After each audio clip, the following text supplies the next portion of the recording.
Welcome back into my Philadelphia Eagles CFM rebuild with fellow YouTuber Headstrong. His link will be down in the description below. But last time we barely missed out on the playoffs, and I think we had a good offseason. We drafted well, we signed some really good free agents, and I think this season might finally be the year we make the playoffs. We are an 86 overall, 88 offense, 85 defense. A lot of stuff actually changed on the offense though, so I didn't really get footage of this, but Darren Waller ended up accepting our contract, which is actually really big because he's a good tight end, and we have him for a little while. We have him for 4 years, and we're barely paying him anything throughout the course of that contract. So I think this is actually a really good deal for us. He is old, but he should be a good tight end, and he'll be at least a good backup tight end for the next several seasons, so I'm good with that. But also here on the offense, we have a new starting receiver, Kerry Karstens. We just drafted this guy this most recent draft. He is going to be the slot receiver, even though his short route running isn't that good. I think Jalen Reagor can play fine at the number 1 position. He should be able to put up some numbers there,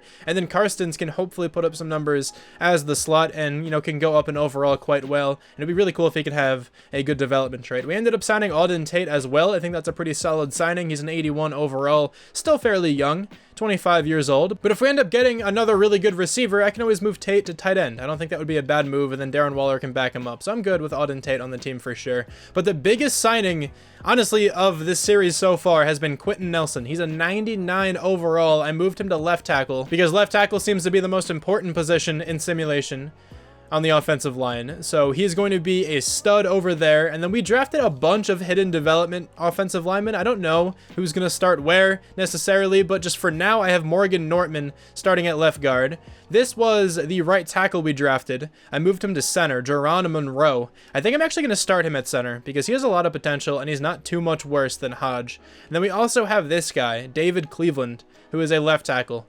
So I don't know exactly what's going to happen with a lot of these guys, but maybe if Monroe or Nortman can play really well this season, we may actually potentially move on from Lane Johnson at some point soon, if that can happen, because one of those guys can probably play tackle, and Lane Johnson is expensive, so we'll have to figure out, what to do down the line. But for now, I think this is what the offense is going to look like. Also, we have to find time for Antoine Linder to play. I just don't want him being the starting running back right now because he's only a 76 overall. I think I want him to develop a little bit more under Kareem Hunt. Nothing is really all that different on this side of the ball. We still have, some good young talent. We have some veterans here as well, like Cam Hayward, Fletcher Cox, Darius Slay. Those guys are going to be on their way out in the near future, but Fletcher Cox, I'm sure will stay for a very long time. But Cam Hayward, he's going to regress really poorly after this year.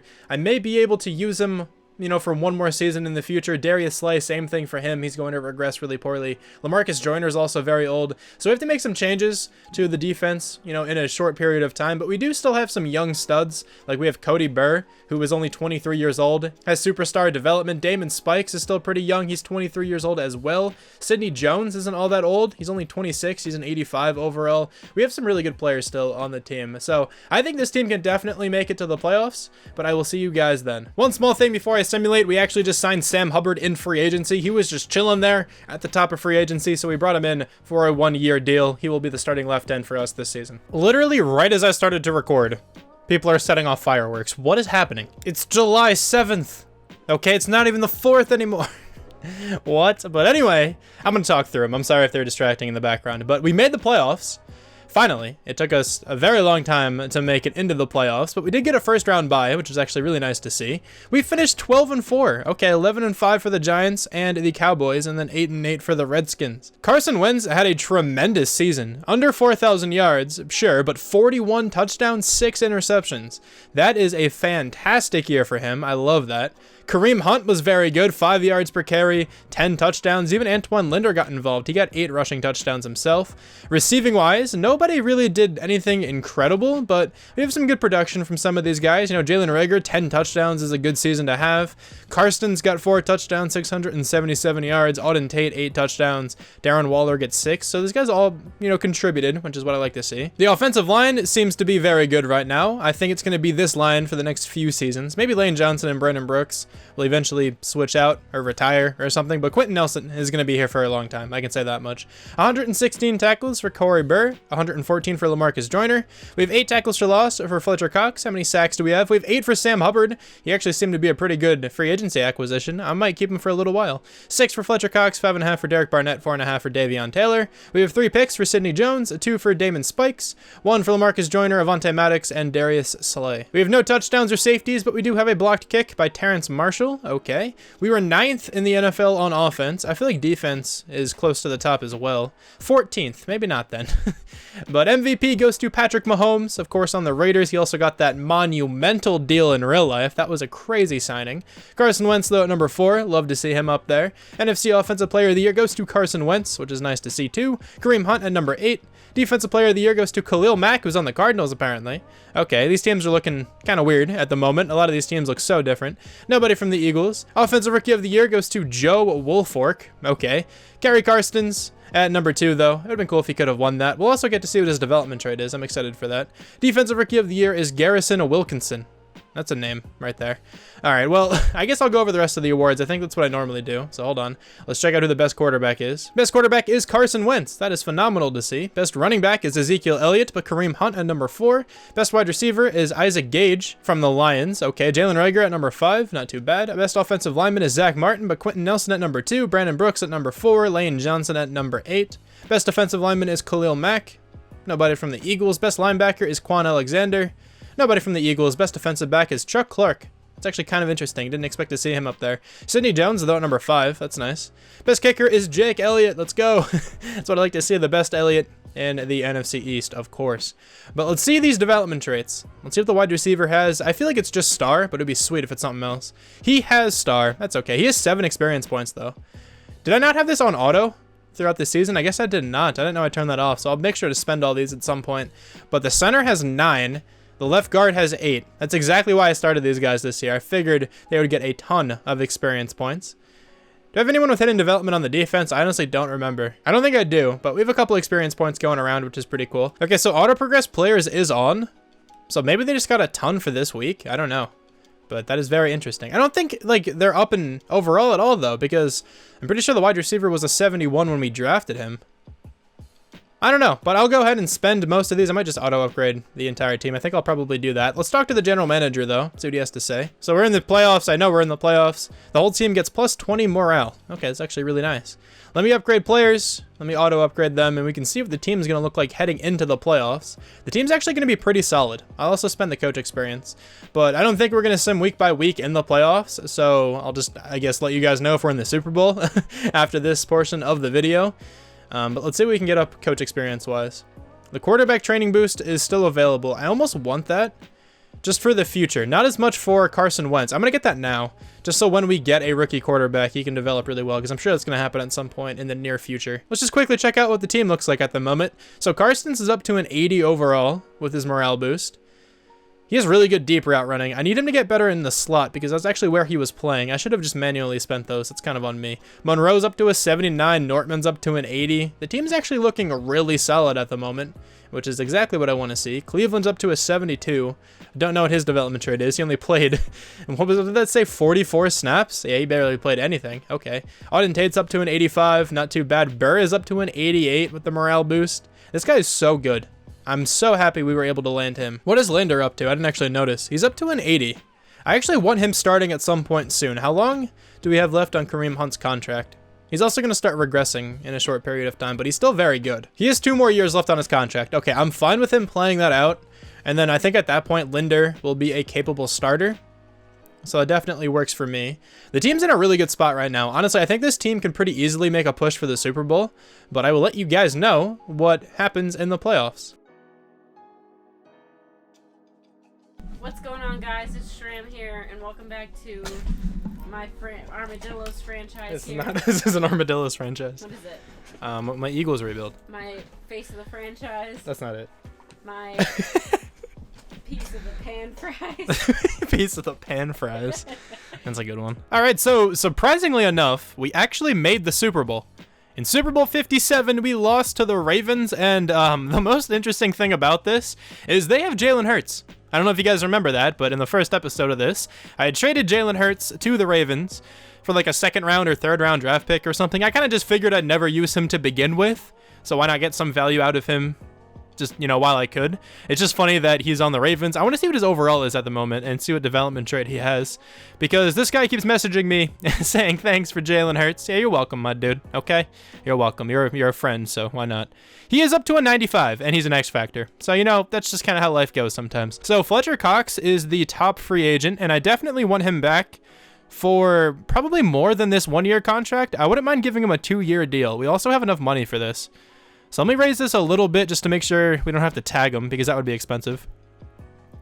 He wants to play for a new team, so even though I did raise it, it doesn't matter. I do want to tag him, though. He is such a good player, I feel like it's worth it. I'm going to do that. That's a lot of our cap space. How much do we have left? $17 million. Okay, I'm not going to go after Darius Slay, because he is fairly old at the moment. I'll pretty much lowball him in case he randomly accepts this. There's almost no chance he will accept this because it's Madden. This is never going to happen. But he is not interested in signing. Okay, so it didn't work. I might try to lowball him in free agency. I just didn't feel like giving him a decently sized contract at the moment. Andre Dillard, I don't think I'm going to bring back to the team either, because I think we can replace him fairly easily. Arcega-Whiteside, same with him. Sam Hubbard, I don't think I'm going to bring back either. Maybe a smaller deal than this. I want money heading into free agency, because these free agency classes have been stacked throughout this series. So I'll give him a small offer. He's not interested in signing. That is fine. He was just kind of like a replacement defensive end. He did play well, but I didn't really want him long-term anyway. So the only person we're going to bring back is going to be Fletcher Cox. I kind of just took a look at this a little bit before, so just so I know who I wanted to bring back to the team. And Fletcher Cox was definitely the only one who I really wanted. I guess I can spend the coach experience. Let me go ahead and do that before this segment ends, and I think after this I will see you guys in the off season. I don't know when exactly that's going to be for me, but we'll figure it out. Let's go with the defensive back and offensive lineman trading boost. That's fine by me. I'm happy that we were able to make it to the Super Bowl, though. That's actually really cool. But I will see you guys once again in free agency. All right, so we are back here once again in free agency. Now, we should have a bit of money to spend. We have $24.15 million to go ahead and spend in this period. Let me just take a quick look at the team just to kind of refresh myself. I think most of the offense is pretty much set for the long run. I guess aside from tight end. I wouldn't mind getting a different tight end other than Darren Waller. Darren Waller is super cheap at the moment, so I'm good with him on the team for another year or two. So if he actually ends up being the starter for that period of time, I really don't think it's a big deal. So the offense looks okay to me. I think most of the work here has to come on the defensive side. I could use another safety. Honestly, either safety I can use. I can use another cornerback for sure. I can use potentially another linebacker. I really like Burr and Spikes. They're both very good. And on the defensive line, I can use another edge rusher, and I can use someone to replace Cameron Hayward. Also, Fletcher Cox is going to start regressing pretty poorly in the next couple seasons. We did franchise tag him, though, if I remember correctly, so we do have him for at least one more year. Maybe I can look to replace him at some point in the near future as well. But $24 million. Let's hop into free agency and see who we can land. Josh Jacobs is the top free agent, and the 49ers are giving him 207 points. Okay, well, Ed Oliver is a guy I 1,000,000% want on the team. Ed Oliver is a really, really talented player, and if I go after him, I can probably get rid of Cam Hayward. So I'm actually going to make a really serious offer for Ed Oliver. This would be so big if we can get him on the team. 117 points, I'm comfortable giving him that much. Mecole Hardman would be a good player too, but there's no way I'm going to outbid the Vikings. Michael Gallup is solid, but I don't really need him. Josh Allen, I would love, but I'm not going to be able to outbid the Vikings. Grady Jarrett's actually pretty good as well. Eddie Jackson's a cornerback. I wouldn't mind him moving back to safety. Kyle Fuller isn't too bad. David Montgomery is actually pretty solid, but I don't really need a running back right now. Okay, I gave out 2 very small contracts to Cody Ford and to Jawan Taylor. I'm thinking that if I get one of these guys, I think I can probably get rid of Lane Johnson. He would free up a lot of cap space, and these guys aren't that much of a downgrade from him. I know Lane Johnson is still incredible, but after this season, he's going to go down to an 86 overall. These guys will most likely, progress pretty well after this season, so hopefully we can get one of those 2 guys there. Okay, I'm also giving Sam Hubbard a contract. Again, it's another pretty small one, but if we can get him on the team for another couple seasons, that would actually be pretty nice. But I'll let you know who we got after this first wave of free agency.